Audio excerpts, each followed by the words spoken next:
خوشبوؤں پر موج کی روانی رہے گی، خوشبوؤں پر موج کی روانی رہے گی، زندگی میں کوئی نہ کوئی کہانی رہے گی۔ ہم بھی بزم میں چار چاند لگا دیں گے، ہم بھی بزم میں چار چاند لگا دیں گے، اگر آپ کی تالیوں کی مہربانی رہے گی۔ جناب صدر، معزز مہمان اور میرے پیارے ہم مکتب ساتھیوں، السلام علیکم ورحمۃ اللہ وبرکاتہ۔ حضرات، ہندوستان کے آئین اور تاریخ میں دو یوم بڑی اہمیت کے حامل ہیں، ایک 15 اگست، دوسرا 26 جنوری، اور آج ہم سب یہاں 15 اگست یعنی یوم آزادی منانے کے لیے یکجا ہوئے ہیں۔ محترم سامعین، آج ہی کی تاریخ میں ہمارا پیارا ملک ہندوستان انگریزوں کی غلامی سے آزاد ہوا تھا۔ اسی مناسبت سے آج ہم سب اکٹھے ہو کر جشن یوم آزادی منا رہے ہیں۔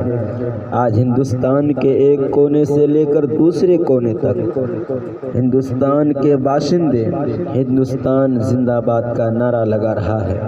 یہ واقعی آزادی اور وطن سے محبت کا احساس ہے، لیکن ہم جانتے ہیں کہ یہ آزادی ہمیں آسانی سے نہیں ملی۔ ان سب کے پیچھے صدیوں کی قربانی اور جد و جہد ہے۔ حضرات، جس سرزمین پر ہم سانس لے رہے ہیں، یہ ان عظیم رہنماؤں کی برسوں کی محنت اور کوششوں کا ثمرہ ہے، جن میں سر فہرست مہاتما گاندھی، مولانا ابوالکلام آزاد، جواہر لال نہرو، محمد علی جوہر اور ان جیسے سینکڑوں اللہ کے بندوں نے قربانی دی۔ حالانکہ انگریزوں نے آزادی کے علم برداروں پر جلیاں والا باغ جیسے بڑے بڑے مظالم ڈھائے اور انہیں برسوں تک جیلوں میں بند رکھا، مگر انہوں نے ہمت نہ ہاری۔ لاکھوں مجاہدین آزادی کے سامنے انگریزوں کو گھٹنے ٹیکنے پڑے اور 15 اگست 1947 کو بھارت چھوڑ کر جانا پڑا۔ انہی بہادروں کی وجہ سے آج ہندوستان ایک آزاد ملک ہے۔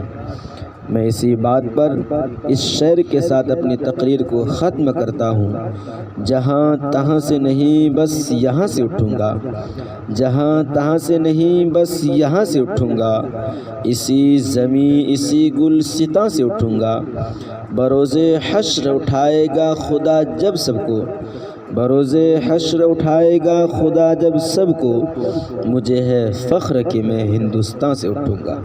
ہندوستان زندہ باد، ہندوستان زندہ باد۔